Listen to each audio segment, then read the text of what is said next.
So as I mentioned yesterday, on Tuesday we'll be celebrating Guru Purnima. So all this week during the family camp, I'll be talking to you about saints and the philosophy regarding saints and gurus, which is in our Hindu scriptures.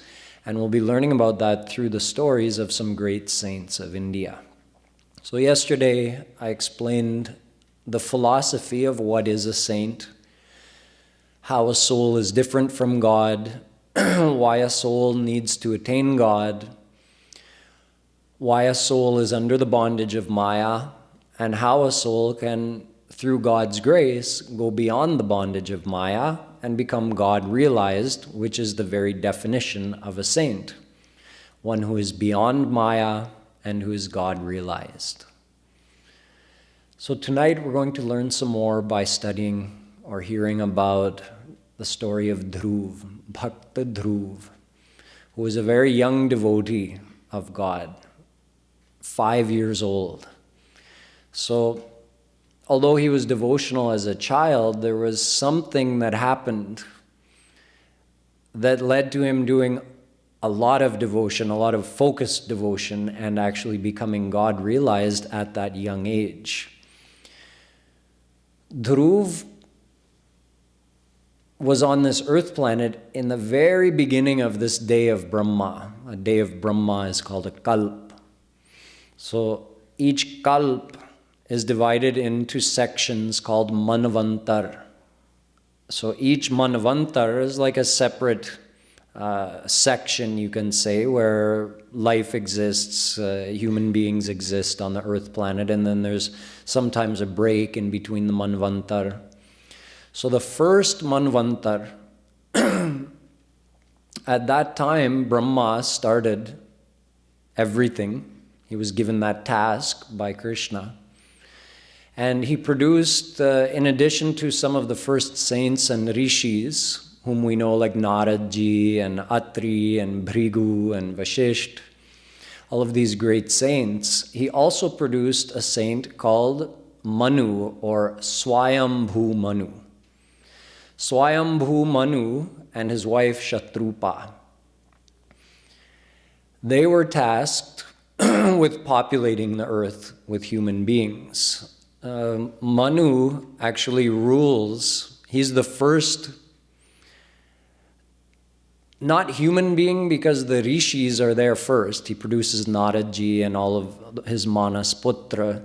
But Manu is like a Prajapati, meaning all the human beings are descended from his offspring. So Manu is the son of Brahma, and Swayambhu Manu's first two sons, or his two sons, were Priyavrat and Uttanpad. Now, Uttanpad had two queens. The older queen was called Suniti, and the younger queen, to whom he was more attached actually, was called Suruchi. Dhruv was born to Suniti, actually the elder queen, and Suruchi also had a son named Uttam. So Dhruv and Uttam were half-brothers, around about the same age, and they grew up together and played together. But Suruchi, Uttam's mother, was very jealous of Dhruv and very proud of the fact that the king liked her better than the older queen. The king was, you can say, just so attached to her that he did pretty much whatever she wanted. So one day Uttam was sitting on King Uttanpad's lap while the king was sitting on the throne. And Dhruv came in and he saw that, oh, my brother is sitting on father's lap, I'm also going to join. And he just ran innocently to go and jump up on the throne and sit on his father's lap next to his brother. And Suruchi, Uttam's mother, stopped him and wouldn't let him get up. And she said in a very nasty tone that, who do you think you are? You think you're going to sit on the throne? If you wanted to sit on the throne, you should have been born from my womb, not Suniti's womb. So you want to sit on the throne, you should die and come back born as my son. Now, basically, get lost, she told him. So Dhruv was very hurt. Hearing these words from his, almost like his mother, Suruchi was, he looked to his father, thinking that surely father will not allow this injustice, but he was so deluded by his attachment to Suruchi that he didn't even say anything in Dhruv's defense. So Dhruv went back to the quarters where he and Suniti lived, and his mother saw that Dhruv is looking so dejected. What's going on? So she asked. And she found out what had happened. She called Dhruv. And she said, Dhruv, Suruchi is right. The king likes her better, and there's nothing we can do about it. This is just our place. There's nothing I can do about it, and you're my son, so we're just going to have to put up with it. The best thing for you is you just attach your mind to Vishnu. She was a devotee of Vishnu. So was Dhruv. So she said, you just take shelter at the lotus feet of Vishnu. You surrender to him, worship him. Dhruv said, I will do that, mother, and in fact, I will worship him to the point that he's going to appear in front of me, and then I'll ask him for what I want. Dhruv was so determined, he just said, you know what, I'm going to the jungle, and I'm just going to do devotion to Vishnu until he comes to me. So his mother got some clothes made for him out of soft bark, tree bark. I'm telling you how it's described in the Bhagavatam, this story of Dhruv. So with those bark fibers, some clothes were woven for Dhruv. He didn't go out there in his royal princely garments.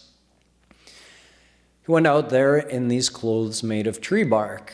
And he just left the palace with nothing other than that. And he was heading for the jungle. So along the way, who should appear to him but Narad? Naradji comes in many, many leelas, in many different places. So Naradji is thinking to himself that, people of high status, because Dhruv was born a prince, people of high status, they have a very difficult time accepting an insult or any kind of offense against them. They just can't let it go. So he came in front of Dhruv and he said, what are you doing? Where are you going? And Dhruv told him the story and said, I'm going to the jungle. I'm going to do devotion to Vishnu until he comes to me. And I'm going to ask him to give me a very high seat, a higher status in this world even than any of my ancestors have received. So Naradji gave him some advice. He said, young Dhruv, these things, whether you're respected or not, whether you attain to a high seat or not, whether you gain great power in this world or not, those things are in the hands of your destiny. Hani, labh, jivan, maran, yash, apayash, vidhi, hath. In the Ramayana, Tulsidas Ji says that yash and apayash, these things are controlled by destiny. No one can do anything to get a big name in this world. You can try, but if it's not in your destiny, it won't happen. If it's not in your destiny to get great power and great prestige, then it won't happen. So he explained this to Dhruv and he said, a wise person just accepts what comes to him in the name of fame or, greatness or power or not. He just accepts it and he's content and he's at peace. So he gave him some advice. Dhruv said respectfully, Naradji, little 5-year-old Dhruv, I'm a born ruler, I'm a prince, and I have no such patience or tolerance. So please, you tell me a way that I can attain a status greater than any of my ancestors in an honest way. You tell me an honest way that I can get a higher seat than, when he says ancestors, he's talking about his father. And his father's father, Swayambhu Manu. Now the Manu is the ruler not only of this world, but of entire Bhulok, which includes the lower celestial abodes as well. So he's saying, I want a higher seat than that. So, and then again, who is Swayambhu Manu's father? Brahma. Brahma has the highest seat in this Brahmand. So he's saying, I want a higher status than any of them. You tell me how I can get it in an honest way. Little 5-year-old Dhruv had that ambition. So Naradji said, okay, only God can do this for you. Only Vishnu can help you. And now he taught Dhruv devotion, sadhana. Sadhana means something you practice in order to attain a goal. So your goal is your sadhya. And what you do to attain your sadhya is sadhana. So he told Dhruv, here's what you do. You go to Madhuvan. Madhuvan is a holy place in Mathura on the bank of Kalindi River. Like our Kalindi River here is named after that Kalindi River, Yamuna River. So he told Dhruv, you go there, you stay in Madhuvan, and this is what you do. You picture Vishnu in your mind. And he described the form of Vishnu to Dhruv. He said, with a yellow shawl hanging over his shoulders, 4 arms holding the lotus, the conch, the Sudarshan Chakra, Almighty God Vishnu, looking so beautiful, so young, dark complexion, slightly bluish, with the Kaustubhamani. He described in detail Vishnu's form, and he said, you form that image in your mind with closed eyes. So this, what he's teaching him, this is the essence of all the spiritual practices. Our Kripaluji Maharaj calls this Roop Dhyan. Naradji didn't use that word when he told it to Dhruv, but that's what it means. Roop, you think of the form, and Dhyan, you're meditating on that form. Vedavyasji writes in Padma Puran, Alodya sarvashastrani vicharya cha punah punah idamekam sunishpannam dhyeyo narayano hari. Vedavyasji was asked that, Vedavyasji, for one thing, you are Bhagwan, you're a descension of God. And for another, you're the knower of all the scriptures, because you yourself reproduce the scriptures at the end of every Dwapar Yuga. So 5,000 years ago, Vedavyasji reproduced all the Vedas, Puranas, Ramayana. He also produced the Vedant Darshan, Brahma Sutra, Mahabharata, Gita. So you're the knower of all the scriptures. Vedavyasji, you please tell us, what is the essence of all of that? Because no one can study that in one lifetime. And even if they could, how would they know out of all of that, what's the essence? What's the most important thing? Because especially as souls of Kali Yuga, we don't have the ability to study all of that, nor do we have the time. And then as far as putting it into practice, we're very limited in our focus, and even our determination is very less, in people's minds are not very strong in Kali Yuga. So you tell us, what's the most important thing for us to know practically? So Vedavyasji said, I did manthan of all those scriptures again and again. Punah, punah. And when you do manthan, when you churn something, then the cream rises to the top. Whatever's the best thing, it rises to the top.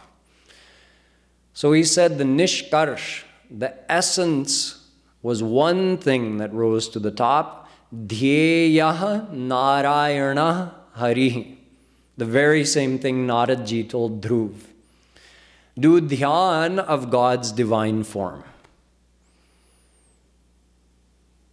Most people, I don't think, would know that offhand. That out of everything written in Vedas, Upanishads, 6 Darshan Shastras, the 6 schools of philosophy, Smriti Granthas, Gita, Mahabharat, 18 Puranas, Ramayana, if you took a poll out of all the people who know the Hindu scriptures and say, what's the one most important thing? How many of them would know that? Even though it's so simple, and it's stated by Vedavyas. He says the one thing that's most important is remembering God. And to remember God, you need a form. So this is called Rup Dhyan or Smaran. Smaran also means to remember someone. Why is that so important? Because it purifies our mind. All the spiritual practices, you can say, what are they for? They're only to purify our mind, because the impurity of our mind is what prevents us from surrendering to God and receiving His grace. God's ready to grace us, but we have to purify our mind. So a true spiritual practice is that which purifies your mind. And all the spiritual practices are based on one's self-effort, except for bhakti. Bhakti means surrendering to God. And the core practice of bhakti is Rup Dhyan, picturing the image of the form of God you're worshiping with a desire to receive His grace. That's bhakti. And along with that, you can do kirtan as well, sing His name. And that's exactly what Narad Ji told him. He said, you go to Madhuvan, you close your eyes, you think of God Vishnu in your mind, you do Rup Dhyan, and along with that, keep repeating His name. Om Namo Bhagavate Vasudevaya. He gave him a mantra which had Krishna's name in it, Vasudev. Vasudeva is like an almighty name of Krishna, so you can use it for Almighty Krishna or Vishnu. Om Namo Bhagavate Vasudevaya. You keep repeating Krishna's name in this way and keep meditating on His form as Vishnu, and He'll come to you and then He'll give you whatever you're asking for. So Dhruv did that. He went to Madhuvan. He was so determined. You know, we do devotion, and we may do devotion like Dhruv even, meaning we sit, stopping all other worldly activities. We bring an image of God in our mind, and we sing God's name. That's just what Dhruv did, right? We also do the same. That's what Kripaluji Maharaj teaches us to do. That's what we teach here at Radha Madhav Dham. So we're doing just like Dhruv, right? Yes, for short bursts, you can say. We might do an hour of devotion or 2 hours of devotion, and even within that time, our mind is wandering here and there. But it's of great value, whatever we're doing, nonetheless. But Dhruv was so determined and so focused, he sat down and he started doing devotion, and his mind didn't waver at all. He fixed that image of Vishnu and started repeating that mantra. And for the whole first month, he used to get up every 4 days to go and collect some leaves or some fruit or some roots to eat. Every 4 days, he would get up from his sadhana.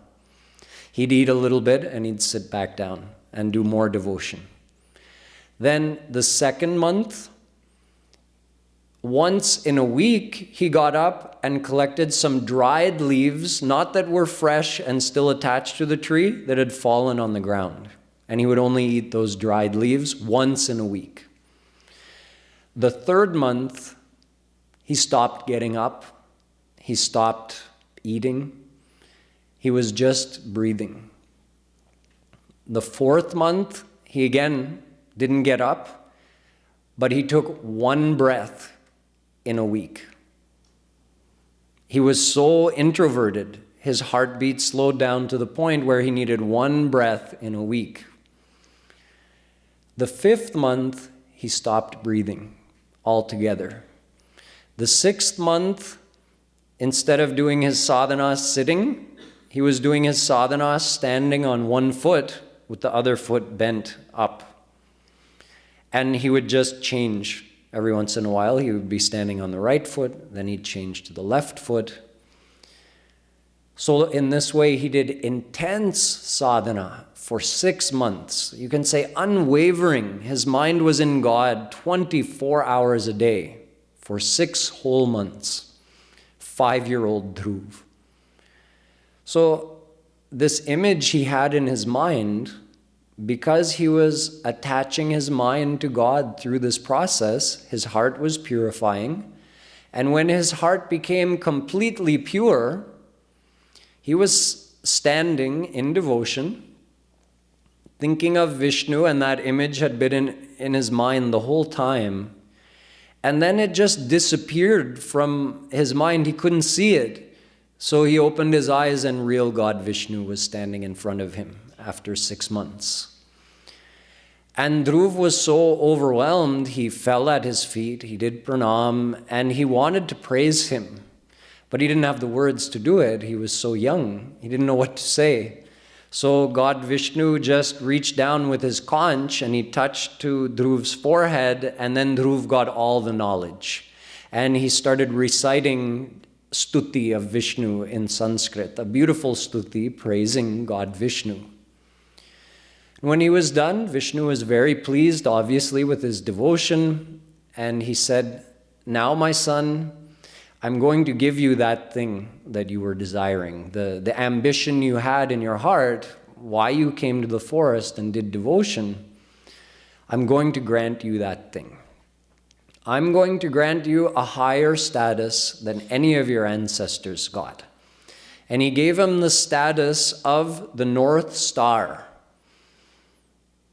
The North Star is the one around which all the other stars in the sky circle. So they all keep doing parikrama of that North Star. So he says, you're going to take that seat up there. You'll become that North Star. That's right. So even today you can see Dhruv has that highest status, higher than Brahma in this Brahmand. So he granted that boon to young Dhruv, and he told him that, but before that, you're going to go back to the kingdom, and when your father goes to the forest, he's going to make you king, and you're going to rule the entire earth for 36,000 years. And then Vishnu left on Garud. He went back to his divine abode, and Dhruv was left standing. And you know what he felt? I'm telling you exactly how it says in Bhagavatam. Regret. He said to himself, I asked him for a worldly boon. In fact, Dhruv didn't even ask when Vishnu came, but Vishnu knew the desire that was in his heart, and he granted that thing. So he said, my beloved Vishnu appeared before me, and I had asked him in my heart for such a worldly thing. He says, the boon I got from him is useless. And he gave 2 examples of how useless he considered the status that he'd been given. He said, it's like as useless as davai for a dead person. Davai means like a cure, medicine. He's already dead and you have this medicine. He says, that's about as good as this boon is that I got, because it's just a worldly status. He says it's about as good, I did about the same thing as a beggar going to an emperor and asking for a few grains of rice. The emperor was willing to give anything to that beggar, and the beggar said, give me a few grains of broken rice. That's it. He says that's the value of that boon that I had asked for. So he regretted having asked Vishnu for this worldly boon. And he went back to the kingdom. What could he do? He was received by everybody, including Suruchi and Uttam, and of course his father Uttanpad and his mother Suniti.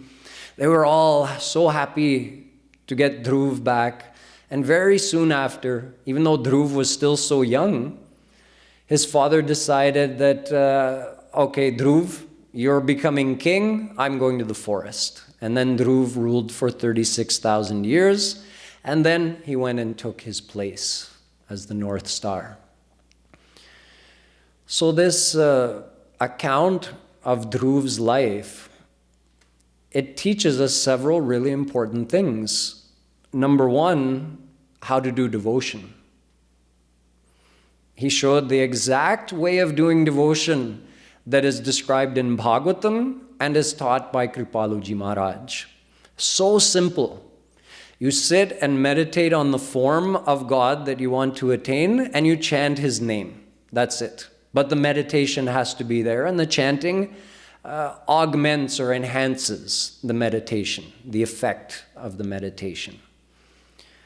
So the form of devotion, the practical form of devotion, was shown to us by Dhruv, as well as he and Naradji showed exactly what Rup Goswami says. Adau Shraddha Tatah Sadhu Sangotha Bhajana Kriya. 3 stages in getting started in devotion. First, Shraddha. It means faith in God and a desire to attain God. Shraddha, Bhuk. Number 2, Sadhu Sangha. It means the association of a saint, like Narad. So Dhruv showed and Naradji showed that anyone who wants to attain God needs the help of a God-realized saint. So first you have the desire for God, then God arranges for the saint to come into your life. See, how did Narad come and find Dhruv? Krishna arranged it, sent him to Dhruv. He said, this soul wants to come to me, so he sent a saint to help him. Then bhajana kriya. Then you start devotion by following the instructions of the saint on how to practice bhakti. So 3 simple steps. You desire God, then God arranges the association of a saint, then you implement the instructions of that saint for how to practice bhakti. That's it. Then you keep practicing that until God comes to you. So he showed us how to embark on the path of devotion. He showed us the practical form of devotion. And Dhruv did practice sakam bhakti. Sakam means with a worldly desire. This is not the form of bhakti which is considered the highest form. Nishkam bhakti is considered higher, and we'll learn about that from the story of Bhakt Prahlad tomorrow. Nonetheless, sakam bhakti is a form of bhakti. You can ask God for worldly things. But Dhruv showed the actual form of sakam bhakti. None of us, even though every one of us sitting here in this life or many past lives, we've asked God for things. And we've probably said to ourselves, I'm doing sakam bhakti. None of us have done sakam bhakti. We've only been sakam. We left out the bhakti part. Bhakti means total faith and surrender to God. So when does He fulfill your wish? See, Dhruv showed us. When He comes to us. When you become God-realized, you're free from all the material bondage, including your destiny, including the bondage of karma. Everything is finished, all the bondages. Bhidyate hridaya granthish chhidyante sarva sanshrayah chiyante chasya karmani tasmin drishte paravare. Mundaka Upanishad says, drishte paravare. When you see God, then all of your past karma is eliminated, your destiny is eliminated. Then God will give you whatever whatever you're asking for, anything. Yat karma bhiryat tapasa jnana vairagya taschayat yogena dana dharmena shreyo bhiritarairapi. Bhagavatam.